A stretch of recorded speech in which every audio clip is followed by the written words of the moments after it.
warahmatullahi wabarakatuh. Hai teman-teman, aku Tania Diniansani Sapitri Rahmansyah, NPM 219011013. Mata kuliah Isu Strategi PAI Kontemporer kelas D, dosen pengampu Bapak Adi Sudrajat.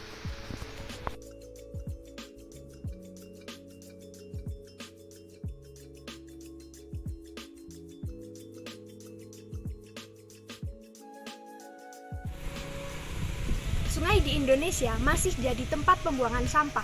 Salah satu contohnya di Jawa Timur, khususnya di Kota Batu. Sejumlah pesisir di utara Jawa Timur tertutup sampah plastik. Sungai Brantas masuk dalam kategori 20 sungai penyumbang sampah plastik ke laut dunia. Penyebab pembuangan sampah ilegal di badan sungai antara lain karena 61% sampah yang tidak terlayani jasa pengumpulan yang disediakan pemerintah. Sejauh ini hanya 32% yang mendapatkan layanan. Dampaknya masyarakat mengelola sendiri 47% dengan dibakar terbuka. Sampah bocor ke laut dan danau 9% dan sampah buang ke tanah kosong 5% per tahun. Kumpulan sampah yang dikelola pemerintah di tempat pembuangan akhir atau TPA sebanyak 64% diolah di bank sampah 1,3% dan 34% tidak bisa dikelola. Untuk itu, sistem harus ditingkatkan dengan fasilitas tempat pengolahan sampah sementara, seperti reuse, reduce, dan recycle, hingga hanya ada residu yang diangkut ke TPA. Untuk itu, harus diubah konsumsi plastik yang selama ini dianggap murah dan aman.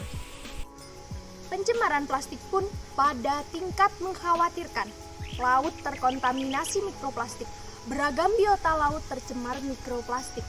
Pusat Statistik atau BPS menyebutkan hanya 28 masyarakat sadar mengelola sampah. Jadi, perlunya edukasi agar masyarakat terlibat aktif mengelola sampah. Perlu waktu panjang dan mulai dari pemilihan sampah dari rumah. Juga perlu peran aktif dari produsen, seperti produksi popok sekali pakai, terus meningkat. Sementara tidak ada kewajiban dan tanggung jawab produsen. Produsen harus mengurangi volume sampah yang diproduksi dalam kemasannya. Peran pemerintah melayani pengambilan sampah juga mendorong pemerintah desa menjangkau layanan sampah rumah tangga melalui dana desa. Sampah diolah dengan cara aman dan skala kawasan, jadi akan tercipta sistem pengelolaan sampah dan lapangan kerja baru. Terkadang ada masyarakat sekitar yang mengambil sampah dari sungai seperti botol plastik atau sampah lainnya yang bisa mereka jual kembali. Meskipun demikian, sampah lainnya yang tidak terpungut akan memberikan dampak negatif pada lingkungan sekitar. Hal ini seharusnya menyadarkan kita untuk membuang sampah pada tempatnya. Bahkan jika memungkinkan, alangkah baiknya kita bisa meminimalisir penghasilan sampah dengan mengurangi penggunaan plastik. Sebab selain mampu mencemari lingkungan, sampah plastik juga memiliki jangka waktu penguraian yang paling lama. Maka, agar sungai jauh dari pencemaran, dibutuhkan kesadaran setiap orang untuk membuang sampah pada tempatnya. Karena lingkungan yang jauh dari pencemaran juga dibutuhkan bagi anak cucu kita nanti. Harapannya, dengan dibuatnya peraturan desa dan kelurahan mampu menyadarkan masyarakat secara perlahan. Karena setiap kepala desa dan kelurahan memiliki peran dominan untuk penanganan masalah pelestarian lingkungan. Seharusnya juga warga bisa menjadi mata-mata di lingkungannya sendiri. Jika memang ada sanksi yang pantas, ialah hukuman.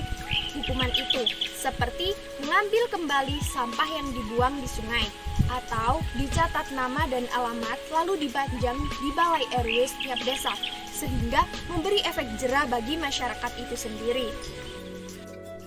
Salah satu penyebab banyaknya sampah adalah gaya hidup kita yang salah.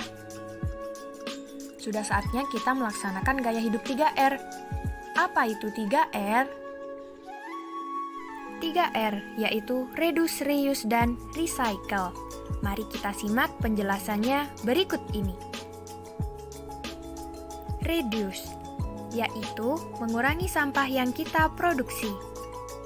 Salah satu contoh reduce yaitu tidak membeli barang yang tidak perlu dengan mengurangi penggunaan tisu, menggantikannya dengan lap atau sapu tangan.